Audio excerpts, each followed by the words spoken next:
Keep clear. The message couldn't be simpler or more visible.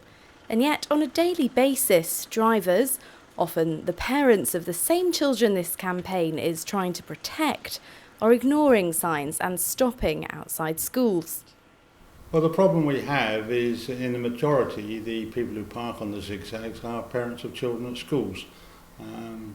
Down mainly to selfishness, lack of time, whatever. They think it's okay to stop on the zigzags to drop their child off, or at the end of the day to pick their child up. But what they are doing, of course, is putting other parents' children at risk. Sometimes I think it's down to lack of planning in their time, their day, selfishness, laziness. There's plenty of places for most parents to be able to park and walk, or indeed walk from home. So I think they just need to allow more time to do the things they need to do rather than charge around at the last minute. After numerous complaints from worried parents, one headmistress took matters into her own hands, with mixed results. So every single day, at the beginning and the end of the day, myself and my site manager would stand on the pavement, and as cars parked on the zigzags, we would go up and challenge them. And we would go up to the parents, we'd knock on the windows, or we would say, do you realise that this isn't wise? And we would try to educate them. You can imagine that we had both negative and positive response, so threatening behaviour, shouting, yelling, screaming. Some parents were like, oh gosh, I hadn't realised, and would move off. I suppose I'm just thinking how long we did that for, about, months. And we made an impact. We did educate some, but I suppose at the end of the day, I can't stand out there every single day and do it unendingly, day after day after day. So this is why campaign for us, the more posters, the more things we can get out to people, it would be great for us. While there haven't been any major incidents yet, the worry is that if the situation doesn't improve, children's lives are at risk.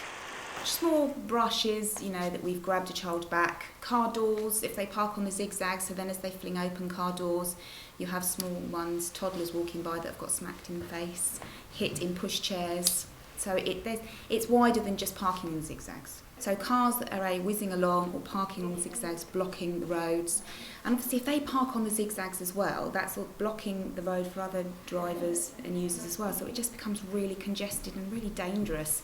And children are darting out in between parked cars. So for us, it's really trying to get the message over, don't park on the zigzags. Stop here.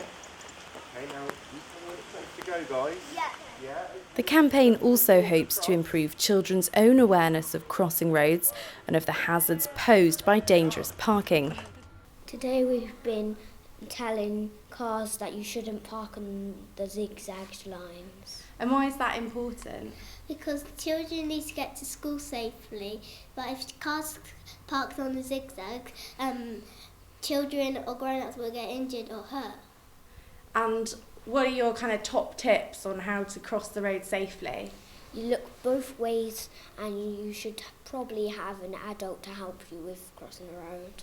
If there's cars in the way, you only take one little step. You wouldn't go into the middle of the road because you don't know if it's safe yet. If you go into school on your own without a grown-up, you'll get hurt. So you need a grown-up or someone to help you, like a grown-up, to help you to cross the road safely without cars crashing into you. The campaign will see posters going up outside schools across the city. But ultimately, it's down to parents and drivers to set a good example and obey the rules of the road. Charlotte Briere-Edney, that's Solent.